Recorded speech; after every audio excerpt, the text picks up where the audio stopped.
Good morning, America. We are so back. Alright, so I said I would look at these maps, and looking at these maps, I am. Unfortunately, I have not learned the skills of editing yet, so you're going to have to work with me with this Google Slide. Alright? Now, he had 26 maps. I'm not going to cover all of them. I'm going to cover about 24 of them. And some of them are going to be covered faster than others. But it's from the only 3 reasons anyone is still a Republican video. From the 1 to 2 minute mark, as you can see. Every source that he used is called Can't Govern. It's a watermark in the bottom left. It's purple.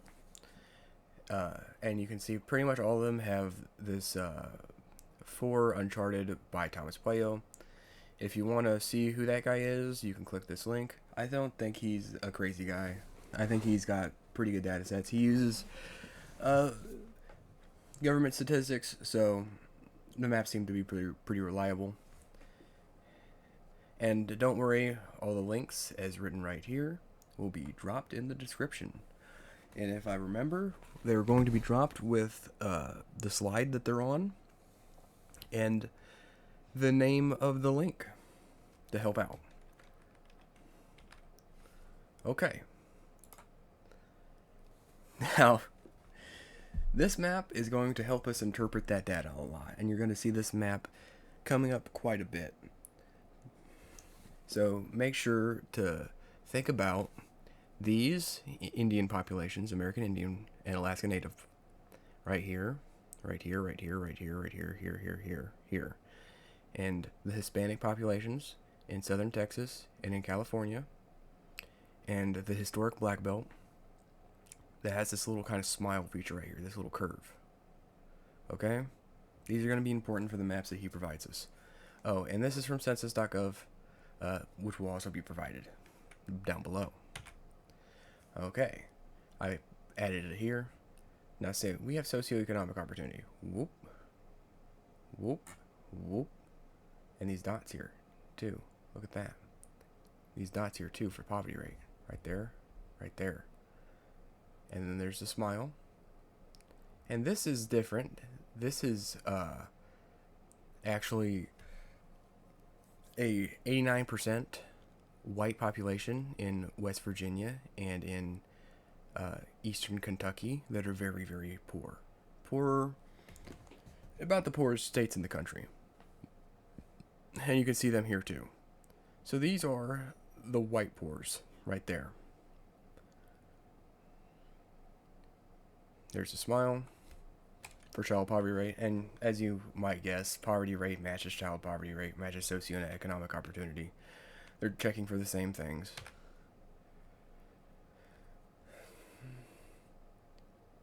So, if it is a difference between racial groups and poverty, then you would see that reflected in data based on racial groups. And what do you know? Native Americans have a really high poverty rate, followed behind by black or African Americans, followed by Hispanics, followed by 2 or more races, followed by white non-Hispanics, and then Asians. Alright? And here's the black belt smile. Here's the poverty rate. And look. The same thing you can find in Alaska, by the way. This is the white population in Alaska, this little tidbit here. And this is the native population.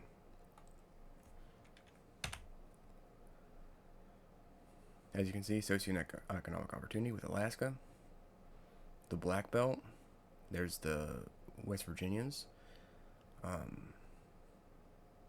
There's the Hispanics in California. The Hispanics in Texas. Oh yes, and here I'm talking about the predominant white poverty in Kentucky and West Virginia. So race doesn't map 100%. It's not 100% of impoverished people are other races, okay? Even in the states where it's primarily those other races, there's impoverished white people. It's just that you're far more likely... The stats that make these maps look like this is a racial stat. Trend continues.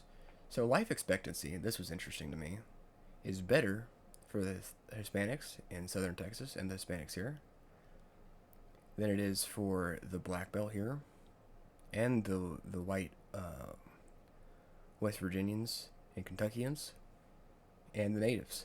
So the life expectancy trend you'd expect to follow with poverty doesn't follow in the impoverished Hispanic regions of the United States, which is interesting.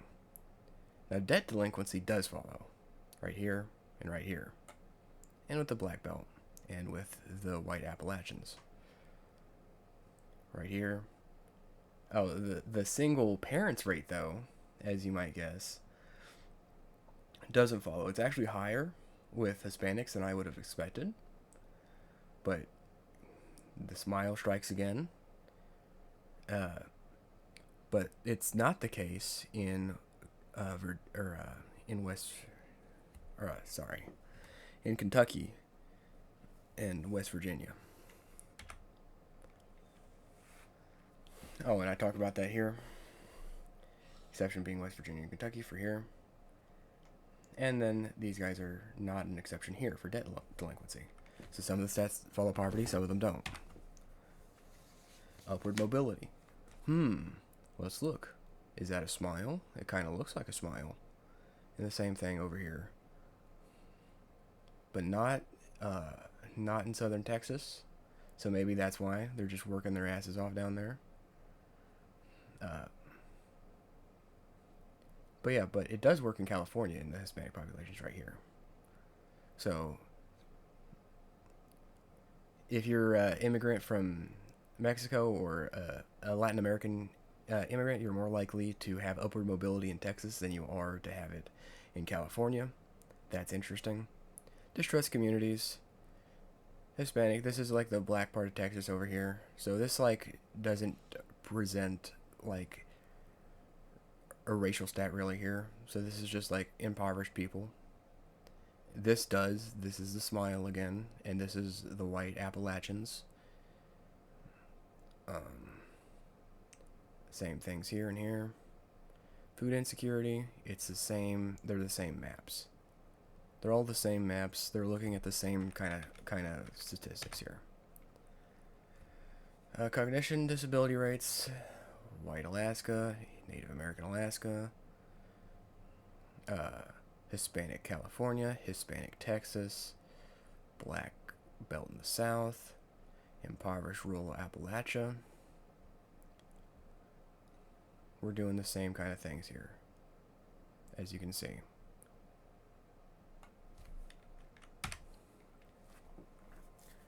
Household income, mental distress, and remember, a lot of these stats are going to just track with poverty, right? It's just that, like, non-white populations, unless they're, like, well, it depends on Asian populations, because some places they're poorer and some places they're not. But usually, Asian and white populations are much less poor than other populations. And so the South has a higher percentage of black populations and Hispanic populations. Household income is pretty good for California, though. Look at that. And that's what you're going to see. Credit score. There's the smile. There's the Hispanics in southern Texas. There's the Hispanics in California. The natives in Alaska. And the coal miners who aren't allowed to dig coal anymore. So that would bring up the question, like, oh, is the South specifically bad at helping black poverty rates go up? Which would you expect the North to have, and California, as you may already tell by the map, do not have these huge disparities in racial wealth? Well, as it would turn out, in Los Angeles, the Latino poverty rate is 22% across races and ethnicities. Latinos continue to make up a disproportionate share of Californians' experienced poverty, comprising about 51% of Californians in poverty. I didn't mean to press that button. Detroit's the same thing. There's a little poverty rate by race in 2024 from the Detroit region. Blacks experience poverty at twice the rates of whites. In New York, in Chicago, black Chicagoans represent 28 of the city's population, 28%, and they make up 46% of the impoverished population. And all these like hyperlinks here, I'm going to drop them in the chat so you can look at them. All of them. No worries. In the description. Alright. I kind of overviewed this a little bit. I didn't like go very deep into this one. But it has some interesting little sidelines here, okay? So you can still see the impoverished Appalachians are faring very poorly. Right there, right here. Kind of right here in this map. And this kind of has a smile. Look at that. Look at this thick purple. And this is like the black part of Texas. But the Hispanics are not having strokes. Look at this. They're not diabetic. And they don't have heart disease as much. They do in California. I don't know why. But this map is also like... these are very white populations that are totally covered with this statistic as well. So, I'm thinking that might be part of Southern dietary customs and guidelines. Has my guy been in the way for some of these maps? You can see it now. You can see the South is like very, very red. So that could be like Southern cuisine, 100%. Now, cancer deaths does follow, like, this is a very impoverished black region, and this is a very impoverished white region, so it's the very, very impoverished. Alright, let me hold back a couple of slides to see if I've blocked anything else. Very professional here. I blocked this. You can see the percentages there. Only the most professional YouTube right now.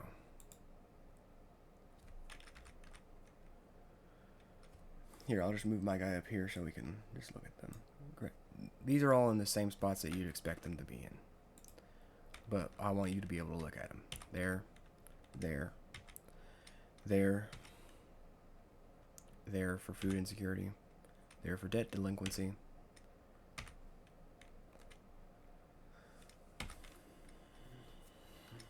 Alright.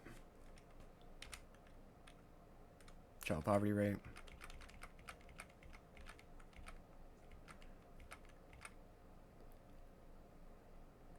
Oh.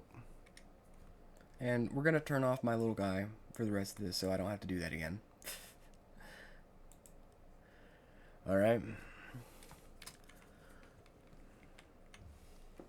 So, this isn't 100% follow, but you can see the native reserves here and here. They have the high diabetes. They have the high heart disease. They have the high obesity rates. Now, why that is can be looked at a different time, but that's what it is. Alright. He dropped in homicide maps, which was a very bold move. You can see the smile here. You can see the Californian Hispanic populations, the Alaskan native populations, natives. You know, I have the map right here to look at. Incarceration is a little interesting because it doesn't follow the homicide rate, but there's more crimes than homicide, obviously. But, like, incarceration is like, oh, you've arrested more people than we have, so you're bad? Like, okay, I don't know what you're trying to say, man. Maybe you're trying to say there's more crime. But, there's more crime, look at that. Look at these cities over here. Okay. Does homicide rate and crime have significant statistical differences between race? I wonder. And I haven't totally vetted this source, but it was something that we all widely know, and I'm going to drop it as well. And it seems that the source is using government data from actually a whole bunch of different precincts. When I looked at like their their methodology. I haven't looked at like all the different precincts because that was a long list. But as you can see, crime's going down historically. Very cool. But look at the Asians. The Asians are not crime-doing fellows. Now the whites are more criminally inclined than the Asians are, and then I wonder where the statistical stats come from. And this is a map that he also included that, like, you see he included, it says can't govern. You can see it's from Uncharted Territories by Thomas Puello. Right? And he's like, this map represents how the South is bad because Minnesota, or not Minnesota, that's Minnesota over here. This is Wisconsin. My bad. It's the glove state. But, like, look at California's unemployment. Look at, I think, Oregon, Washington, Oregon. Yeah. And then look at these 3 Democrat states. You've got, like, some poverty in the South, yeah. Or not poverty, unemployment. Right here and here. But, like, this is not that difference in a statistical graph. So, this is, like, harming yourself, I fear. I fear you shot yourself in the foot. Let's see if I have anything else. I don't think so. It seems not. That was my statistical breakdown for today. Now, what we're not saying, obviously, is that these different ethnicities are genetically predetermined to do more crime. There's like a correlation between the races and these outcomes. But as we could see with West Virginia and Kentucky, the eastern part of Kentucky, the whites have the same issues in extreme poverty. The question is just, why do these races have poverty more often than the white races? White races. Or Asians. Now, when I said the Asian thing, by the way, I think it was Chicago or maybe New York where Asians were twice as impoverished as whites. But on average, the Asians are much less impoverished. So, for natives, I'm gonna guess that, like, the government reserves have a lot to do with it.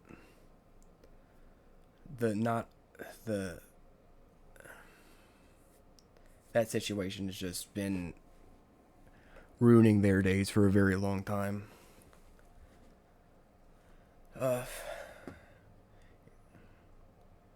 For Hispanics, immigrant communities are probably just poorer than other communities when they immigrate to a nation. That just makes sense. And they're probably going to remain poor in California. Unemployment and persistent poverty is more of a thing in California for Hispanics than it is for Texas. As you can see, we saw the map where Texas had much more upward mobility than California.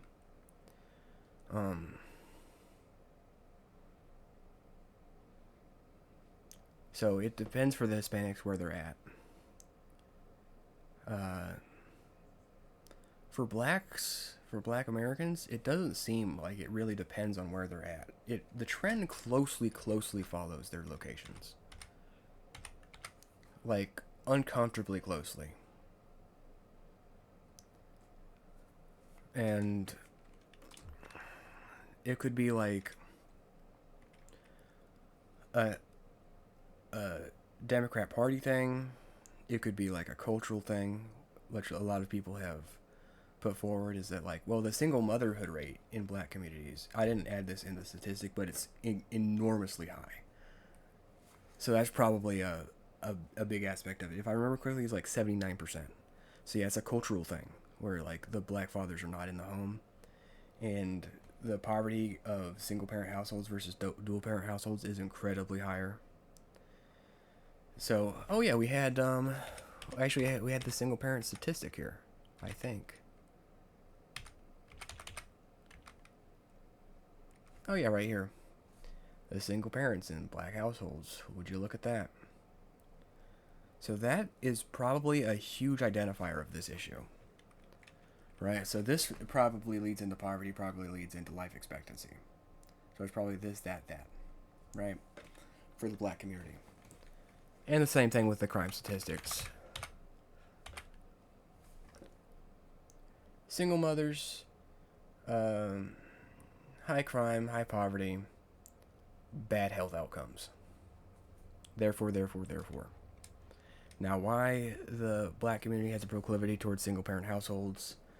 It's a cultural thing, and it's like a Democrat voting thing.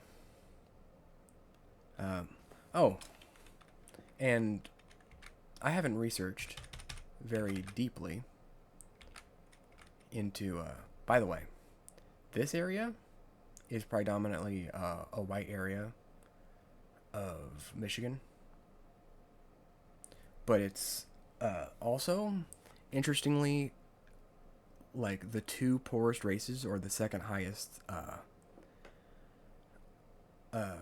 groups of population in that area. So it's Indians and blacks that are like, it's whites and then an even number of them, basically. So it's a mixed number.